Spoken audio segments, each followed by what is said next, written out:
എന്നാ വിശേഷം? മോളും പിള്ളേരും വന്നിട്ടുണ്ട്. ഓ അത് ശരി. എന്നാ പോട്ടെ. എന്നാ ആഘോഷമായിരിക്കുമല്ലോ.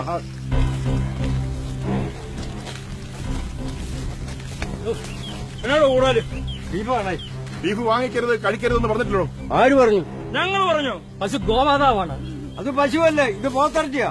ശരിയല്ലേ പുള്ളി പറഞ്ഞത്? പോത്ത് ഗോമാതല്ലോ. നിന്നോടൊന്നും പറഞ്ഞാൽ മനസ്സിലാകത്തില്ല. നിന്റെയൊക്കെ ഒരു ബീഫ്.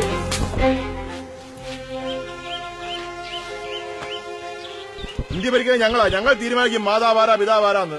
ഇനി എങ്ങാനും ബീഫ് വാങ്ങിക്കുകയോ വെട്ടുകയോ ചെയ്താൽ എന്താടാ അവർ വെട്ടാവോ?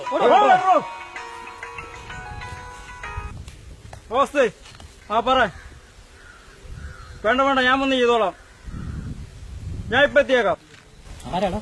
വീട്ടിൽ നിന്നാ ഞായറാഴ്ചയല്ല ഇച്ചിരി ബീഫൊക്കെ മേടിച്ചു. അവള് വെച്ചാൽ ശരിയാതെ അത് നമ്മൾ തന്നെ വെച്ച് അതിന്റെ ഇച്ചിരി മറ്റേ മസാല ഇച്ചിരി കരിയാപ്പില് തേങ്ങാക്കൂത്തൊക്കെ ഇട്ട് അതിന്റെ ആ ഒരു മോരിഞ്ഞ ടേസ്റ്റ് അത് നമ്മൾ വെച്ചാൽ ശരിയാകത്തുള്ളൂ.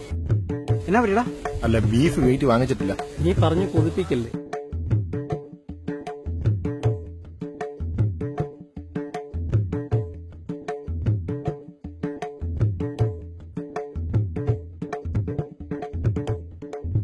ഗോമാതാവാണ് പോലും. ഗോമാതാവ്